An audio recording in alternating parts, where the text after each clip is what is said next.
Oi, gente. Eu sou o professor Esteban Rafael Fernandes, professor de Antropologia na Universidade Federal de Rondônia, aqui em Porto Velho.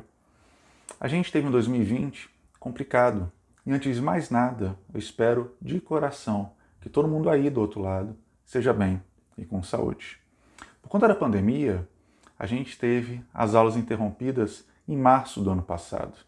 É claro que depois de todo esse tempo, são mais de 10 meses, ninguém mais tem obrigação de lembrar do que a gente viu em sala de aula. Não só isso, muitas e muitos de nós perdemos amigos, parentes, vizinhos, conhecidos, a gente ficou doente, a gente passou aperto financeiro, muita gente perdeu o emprego, a gente se viu preso na casa da gente, tendo que cuidar muitas vezes de gente doente, querida, do lado da gente. Então, não só pelo tempo que a gente está longe, mas também pelo que a gente passou. Ninguém tem cabeça para ficar pensando em estudar com tanta coisa acontecendo. Eu achei que talvez valesse a pena passar aqui para dar uma revisada em algumas das coisas que a gente discutiu antes dessa pandemia pegar a gente. Eu resolvi também deixar esse vídeo aberto e os próximos, porque eu sei que tem muita gente por aí tentando retomar a rotina de estudo, tentando ter um pouco de saúde mental, e eu espero que esses vídeos possam ajudar você que está aí de alguma maneira também. A primeira questão deste vídeo é uma questão aparentemente simples, mas que é bem complicada. O que é, afinal de contas, antropologia? A gente vai ver algumas respostas ao longo dos próximos vídeos e eu espero que cada uma e cada um de vocês logo tenha condições de tentar desenvolver suas próprias respostas sobre o que é antropologia, mas, em princípio, a gente pode estabelecer que antropologia é a ciência que estuda cultura.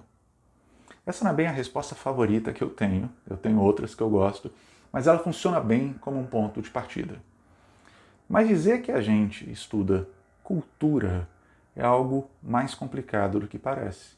E a gente vai ver isso nesse vídeo e nos próximos. Afinal de contas, o que é cultura? A gente só tem um conceito de cultura? É possível conceitualizar uma coisa tão complexa quanto cultura? É possível a gente entender o outro sem se deixar contaminar pela nossa própria cultura? Durante a pandemia, eu comecei a fazer maratona Star Trek.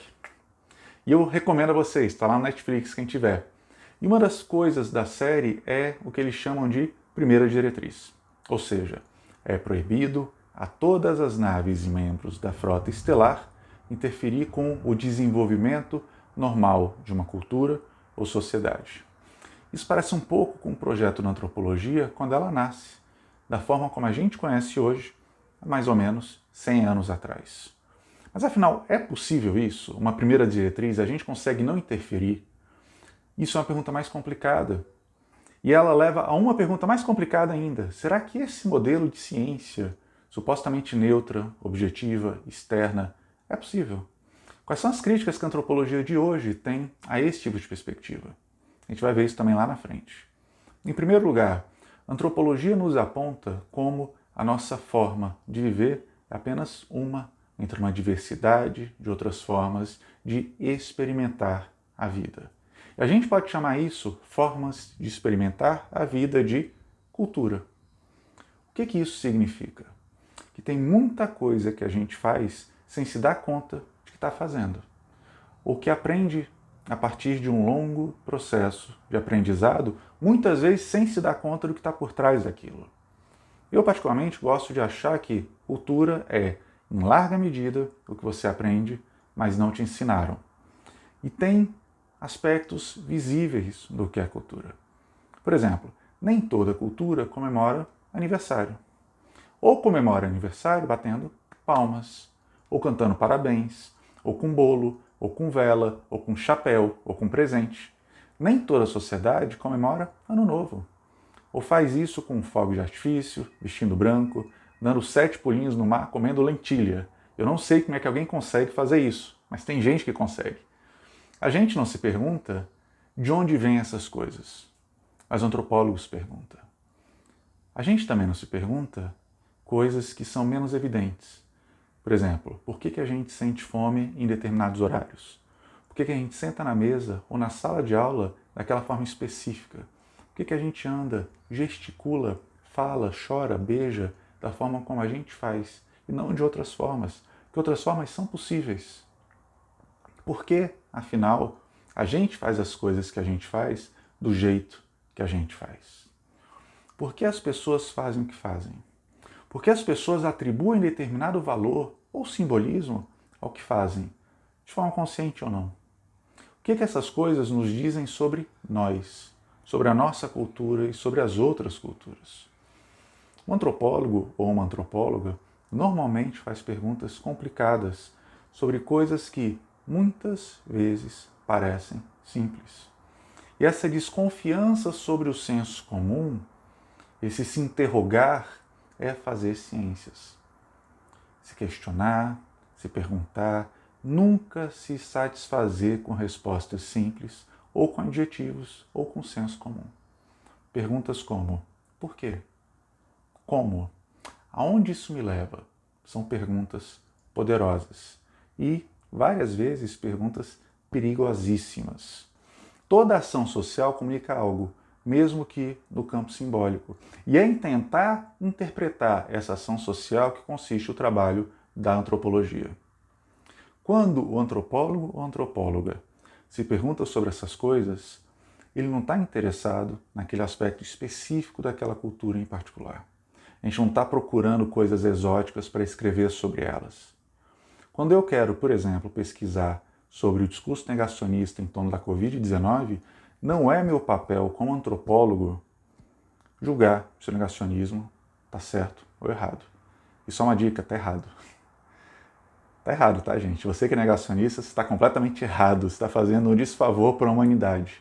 Mas, enfim, eu tenho que tentar entender por que essa compreensão sobre o negacionismo me permite compreender mais sobre ciência, discurso, poder, relações sociais e comunicação. Aonde compreender isso me leva?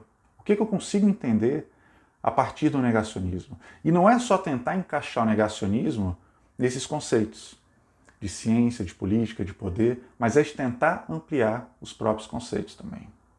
Entenda que toda ação social significa algo e nos diz algo sobre o que é ser humano como um todo. Tem um antropólogo, a gente vai ver isso em algum vídeo lá na frente, chamado Clifford Geertz. E o Geertz escreve que o antropólogo não estuda a aldeia, ele estuda na aldeia. E nem sempre uma aldeia é uma aldeia.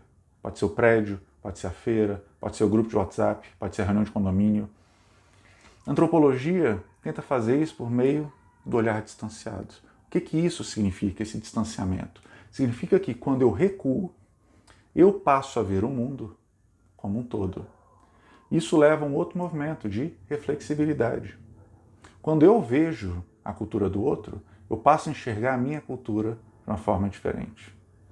Ao tentar compreender as diferenças culturais, a gente também passa a questionar nossos hábitos. A gente também é levado a se questionar sobre os hábitos da nossa própria comunidade, do nosso grupo social.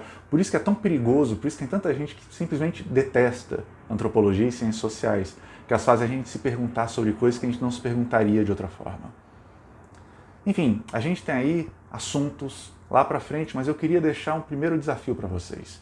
Pega hoje a primeira notícia do jornal, a que estiver abrindo o jornal, e tenta entender o que as pessoas comunicam socialmente quando elas agem ou dizem o que elas estão fazendo naquela primeira notícia. Um exemplo. A gente está no começo de janeiro. Tá? A gente já sabe que, a essa altura, o coronavírus funciona de um determinado jeito. Ainda assim, nesse começo de ano, a gente está vendo muita gente aglomerada em praia, rua, sem máscara, em pau boate, curtir, sem se preocupar com o Covid. Sem usar adjetivo, juízo de valor, cair no senso comum, tentar dizer que as pessoas estão fazendo isso porque são egoístas ou porque são alienadas. Como é que você tentaria explicar por que isso acontece? Se de repente descesse um ET aqui, e sim, isso talvez seja influência do Star Trek, se descesse um ET aqui e ele pedisse para você explicar para ele, olha, por que as pessoas estão indo para as praias, por que as pessoas estão indo para as boates mesmo no meio de uma pandemia? O que você falaria para ele? O que você comentaria? O que você contaria para alguém que não tem o mesmo sentido ou a mesma consciência da nossa sociedade que você, tentar entender por que as pessoas fazem o que fazem. Mesmo que você tente explicar falando coisas como elas são egoístas ou elas são alienadas, você vai entender que esses conceitos, esses adjetivos por si sós não falam nada.